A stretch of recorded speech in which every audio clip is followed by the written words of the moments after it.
लोकसभा चुनाव से पहले मध्य प्रदेश के सियासी गलियारों में ज्योतिरादित्य सिंधिया को लेकर चर्चाएं तेज हैं। वैसे भी ज्योतिरादित्य सिंधिया चर्चा के केंद्र में रहते हैं, सियासत का बड़ा चेहरा है और चर्चा अब इस बात को लेकर कि गुना से चुनाव लड़ेंगे या ग्वालियर से चुनाव लड़ेंगे। तो जब उनसे पूछा गया कि वो कहां से चुनाव लड़ेंगे तो ज्योतिरादित्य सिंधिया ने भी जवाब दे दिया।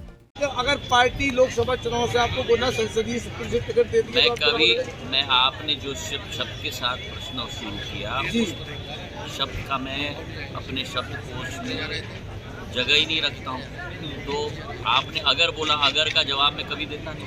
ज्योतिरादित्य सिंधिया ने साफ कर दिया कि वो अगर जैसे शब्दों पर उत्तर नहीं देते, यानी उन्होंने ये नहीं कहा कि वो गुना से चुनाव लड़ेंगे या ग्वालियर से चुनाव लड़ेंगे।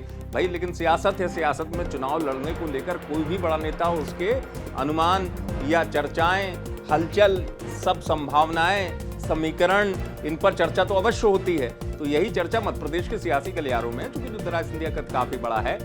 हाँ, ये बात सत्य है, ज्योतिरादित्य सिंधिया अगर जैसे सवालों का जवाब नहीं देते हैं, ये बात सत्य है। लेकिन चूंकि सियासत है तो कयास लगाए जाएंगे, उन्होंने स्पष्ट नहीं किया। और वैसे भी उनका उत्तर अक्सर यही होता है कि पार्टी जो आदेश देगी मैं वहां से चुनाव लड़ूंगा। अगर पार्टी कहेगी चुनाव नहीं लड़ना है तो मैं चुनाव नहीं लड़ूंगा।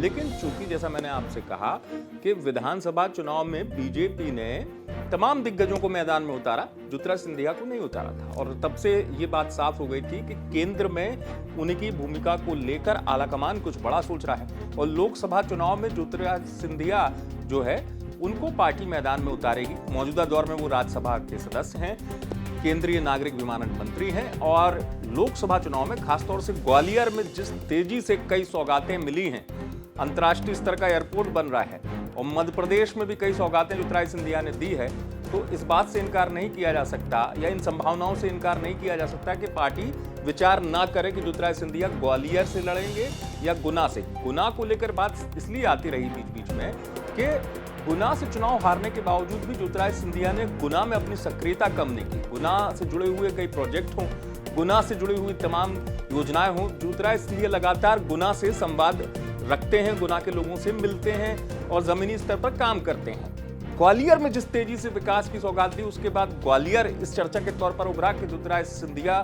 के लिए ग्वालियर बेहद मजबूत है यदि वो लोकसभा चुनाव लड़ते हैं। हालांकि ये उनकी पार्टी का निर्णय होगा कि पार्टी उन्हें कहां से चुनाव लड़ाती है, लेकिन ज्योतिरादित्य सिंधिया ने चुनाव लड़ने को लेकर स्पष्टता से जवाब जरूर दे दिया है। गुना से आप तक खबर पहुंचाई विकास दीक्षित ने। आप देखते रहे एमपी तक।